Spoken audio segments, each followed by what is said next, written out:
Se eu não falo desse assunto, alguns brigam comigo aqui, ó. Saiu, finalmente foi votado ontem a convocação do deputado federal Ricardo Barros.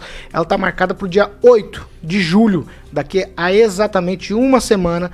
Eu vou ter que explicar isso, né? Foi motivada pelo depoimento do deputado Luiz Miranda, que na semana passada fez aquele monte de afirmação sem prova e disse que avisou o presidente Bolsonaro, que disse que tinha feito isso, que tinha feito aquilo, mas na verdade a gente não sabe. O presidente teria citado o deputado Ricardo Barros como alguém envolvido no caso. Quero saber se tem alguma prova, porque até agora eu não vi. O que também eu quero saber, será que o deputado federal Ricardo Barros vai falar ou ele vai querer um habeas corpus também, como fez o Carlos Wieser ontem? Ele repetiu mais ou menos umas 70 vezes. Vou ficar em silêncio, Agnaldo. Não quis nem falar religião. Não quis falar nada, ficou em silêncio. O que você acha? Semana que vem, ó, já tá a data marcada.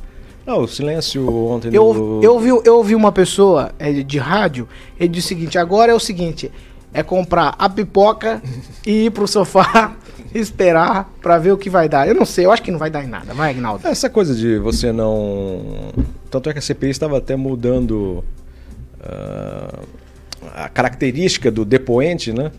Para poder ouvi-lo, para ele poder fugir dessa questão de não responder, né? Mas isso prova que se você não vou responder nada, é porque você deve alguma coisa, né?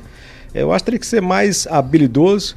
E ontem se perdeu mais de 10 minutos lá entre uma conversa com o senador Otton, que estava na presidência da CPI momentaneamente, com o advogado do empresário, né? Uma discussão lá de que chamou um de covarde, o outro porque estava de cor avermelhada. Ali realmente pareceu um circo essa CPI. Mas a posição, já disse aqui, o Ricardo vai tirar de letra qualquer questionamento, né? De coisas muito mais embaraçosas lá, com o chamado batom na cueca, ele já se saiu razoavelmente bem. Essa coisa ainda, se aparecer mais provas até lá, a gente não sabe se a CPI até está guardando algumas provas, mas acho que por enquanto está muito frio ainda. Rigon. É só lembrar que eu errei por um dia. Ontem eu disse na bancada que o Ricardo Barros estava louquinho para falar, mas que ele seria ouvido na sexta-feira da semana que vem. Aí acabou marcado para o dia 8, uma quinta-feira. Então, minha fonte era quente. Por que ele quer falar rapidinho? Porque hoje, se ele for falar, ele ainda é o líder do governo.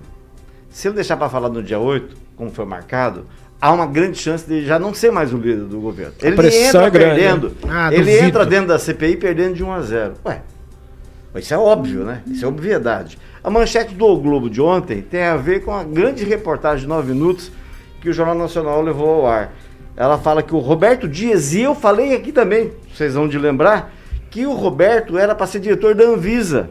Aí uma matéria do Estadão publicou que ele superfaturou uma licitação de máscaras, ou testes de Covid. E aí o governo, o Bolsonaro, retirou a indicação. Só que não mandou o rapaz embora. Ele continuou no mesmo cargo, que é diretor de logística em saúde, que é a pessoa que faz compras para o Ministério da Saúde. É quem toma conta das compras.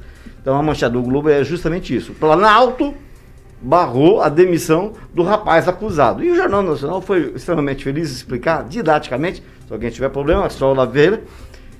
O Roberto é do Paraná, foi da Coapar, trabalhou no governo de 8 meses da Cida Borghetti. Mulher de quem? Ricardo Barros. Então você antecipou isso aqui. Você antecipou isso aqui. Você contou essa história toda aqui. Já contou. Exato. Antes deles, inclusive. Mas é isso que eu estou falando, né? Ficou mais didático para aprender, né? Tá muito claro ali que tem coisa para ser mexida, obviamente. Então, tem coisa para se mexer e acho que vai ter... Tá aí o Ciro Gomes, a repercussão do Brasil é terrível. Maringá ontem foi citado, empresários de Maringá, amigos do Ricardo foram citados.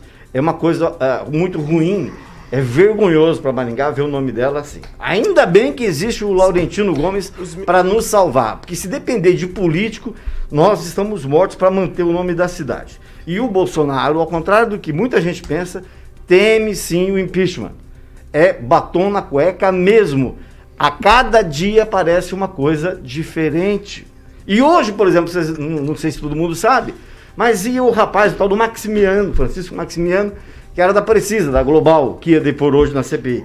Na última hora, ontem à noite, mudaram. Quem vai é o Luiz Dominguete, que é o rapaz que denunciou a propina de $1 por vacina, por dose. É ele que vai hoje na CPI. Isso não estava programado. Então aguarde. Cada dia, como falei aqui, novela mexicana, vai ter novidade. Luiz Neto, o presidente ontem, para falar dessa questão toda aí na CPI, ele falou que lá tem 7 bandidos.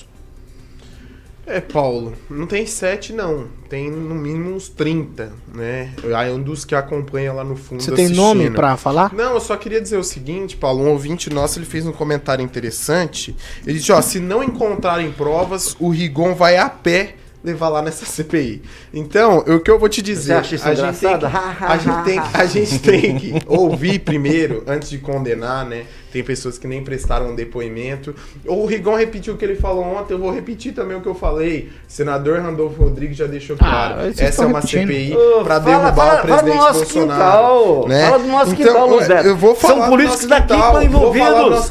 Não são do Nordeste. Agora, antes da gente jogar o nome das pessoas aos porcos, vamos deixar a CPI lançar um parecer. Exatamente, já estão lá. Serem ouvidas. Deixar a CPI lançar um parecer, as pessoas serem ouvidas, né? Mas o interesse é um só, né? Pode ter certeza que não é o futuro do Brasil.